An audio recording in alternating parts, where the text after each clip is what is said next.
వచ్చి మాది భూమి అంటే నోటీస్ కూడా ఇయ్యరా మీరు? నోటీస్ ఇవ్వాల్సిన బాధ్యత ఉందా లేదా? ఆహా, మేము ఇయ్యం. మా భూమికి మేమేంది నోటీస్ ఇచ్చేదంటే, మీ భూమికైనా ఏ భూమికైనా మీ భూమి అన్యాక్రాంతం అయ్యేటప్పుడు కట్టడాలు కానీ నిర్మాణాలు కానీ వ్యవసాయం కానీ ఎవరైనా చేసి మీ భూమిలో అంటే ఇది నా భూమి అయ్యా, నువ్వు బయటికి పో, నీకు 15 రోజులు గడువు ఇస్తారని ఒక నోటీస్ ఇస్తారు. ఆ నోటీస్ ఇయ్యా, నోటీస్ కోర్టుకే పోతాం మేము. న్యాయస్థానం వారిని రైతులకు అన్యాయం చేసే క్రమంలోనో లేకుంటే తీర్పు వాళ్ళకి అనుకూలంగానో మాది లేదని చెప్తే వెళ్ళిపోతాంలే. ఎందుకు లేబ్బా కోర్టు ఎందుకు, ఇంకోటి ఎందుకు, అభివృద్ధి కార్యక్రమం చేస్తామనుకుంటే మీ ఇష్టం చేసుకోండి, వాళ్ళతో మాట్లాడండి. ఫైనల్గా నేను చెప్పేది ఒకటే, రైతులకు ప్రత్యామ్నాయ భూమిని చూపించాలా, నష్టపరిహారాన్ని చెల్లించాలా.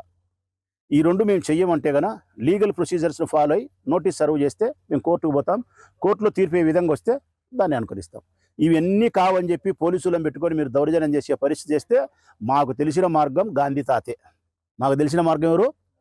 గాంధీ తాతే. ఈ దేశానికి ప్రపంచానికి మార్గం చూపించిన వాడు గాంధీ తాత.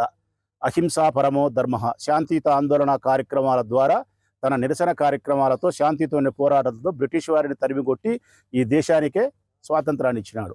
మేము కూడా ఆ తాత అడుగుజాడలు నడుస్తాం. మేము కూడా శాంతియుతమైనటువంటి ఆందోళన కార్యక్రమాలు చేస్తాం. అయినప్పటికీ మీరు తప్పుడు కేసులు పెట్టాలని ప్రభుత్వం అనుకుంటే లక్షణంగా మొట్టమొదటి కేసు నా మీదనే పెట్టి ఆ తర్వాత మగవాళ్ళ మీద పెట్టండి, కనికరం ఉంటే ఆడవాళ్ళ మీద కేసులు పెట్టాకండి. ఇది కథ నేను చెప్పేది. ఇది తెర ముందుండే విషయం. తెర వెనుకలో ఉండే మర్మం ఏంటంటే మాయలపక్కిరి పానం చిలకలో ఉన్నట్టు ఈ టెండర్ వేసినది బినామీ పేరుతో వేసినారు. వర్క్ చేస్తా ఉండేది వరదరాజిరెడ్డి కుమారుడు నంద్యాల కొండారెడ్డి, పర్లపాడు